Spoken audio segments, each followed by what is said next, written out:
fairness ekyokubiri kipromotinga enfuga y'amateeka.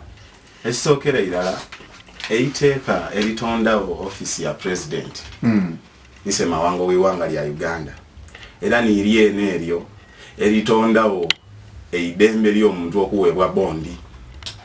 Article 23 ise mawango w'iwanga mu article 23 tulina kyetweta right to liberty and personal freedom. Era eidembe lino government tineerigaba mbe Katonda n'aligaba ozaalibwa nalyo kyetuva tuliyeta ery'obwebange.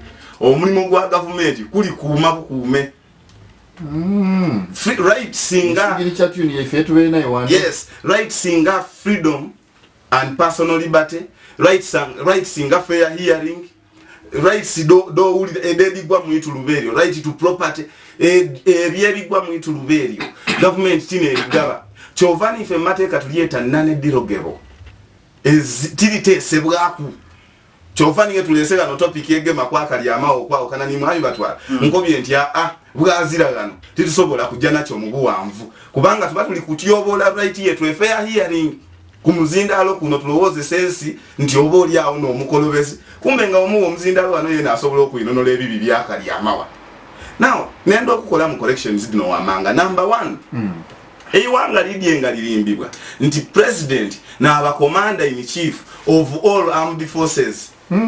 Obwo bulimba constitution yekoba there shall be a president mu iwanga lya Uganda who will be the fountain of honor yene nsulo y'ekitiibwa. Number 1 he's the head of state. Okay. Number 2 he's the commander in chief of the Uganda People's Defense Forces. Uganda Police ekitongole eky'amakono akizira kubuyinza. Uganda Prison Service akizira kubuyinza, which is why it is called a service not a force. President y'obuyinza bwe in his capacity walina direct command wali kumaje mu constitution ku police aza obuyinza buli direct. Nensonga lwaki mu police ye eyokuwamba Amala Gabeda IGP yamuletanga munamajje abitire munamajje oyaza buyinza nalukusa lumudemera okuvuga police ekole kyayenda kubanga kabiri under the creation of the Uganda Police Force IGP ni commander. Who appoints IGP? Ni president.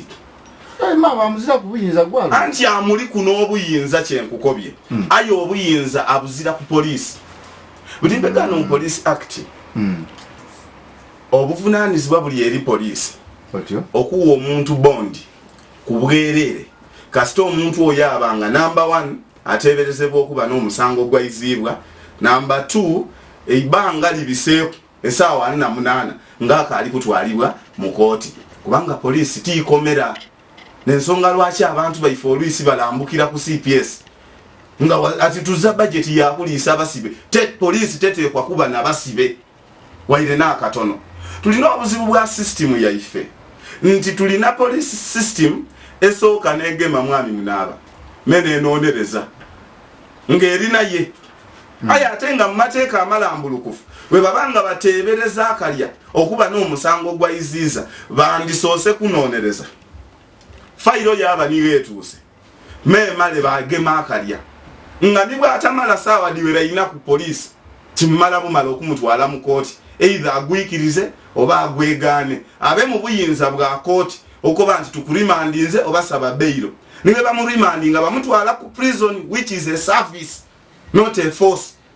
The Uganda Prison Service is different mu bino byona kati mpekano nze nenda kukivuunula nti obuzibu bwetera okuba nabwo buli lwe tuba tuli kwolekera akalulu Mwami Museveni atera okwegundira enkola ey'okubaku n'ekiyaka kyaleetawo okusiba enteege n'abaliijja okumuvuganya n'abajja okuwagira abamuvuganya abajja omuvuganya n'abajja okuwagira abamuvuganya n'abajja okuyiba.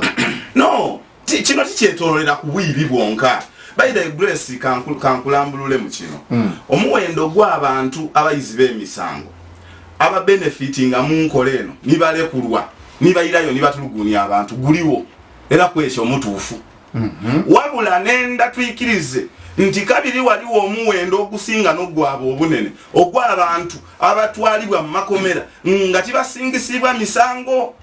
Nze Kamwakoogera naliniiwe bangema bantyanka emiiga emingi nga bakalina kunta ku maiso ga mulamuzi aye nga ndiba wakanya kukukuba baluti kutoola mu bakazinda kwatisa mayumba g'abantu bankuba emiigo banteeka kira mukutaawo amaanyi banserengesa ku kooti bantwala ekirinya nawoza nabo emyezi ena n'abawangula baliwayo okundiyirira njokwirayo mu kyalo nga n'amagye ge bakozesa okunkuba balakisinamba bagizinga kuyabolola nibaluti nasi byona byona gebyali aye nga bamaze ekiseera bakati oyo ali mu byabufuzi ali atina uti mpegano nze nfunye obutali bwenkanyo oti nobwo n'okuninirirwa oyenda nkobe ntya leka amalirize bwa kino ndi mu 2016 baleeta kyeleeta Public Order Management Act eyo yakozesebwa okufukamira okute ekivu mu nkoto da opposition tujja okutuuka mu kalulu ka 2024 Katonda yayamba bakulu bana ife bajja okumoga bati ati ninge tutaleetayo kiyaka covid yamala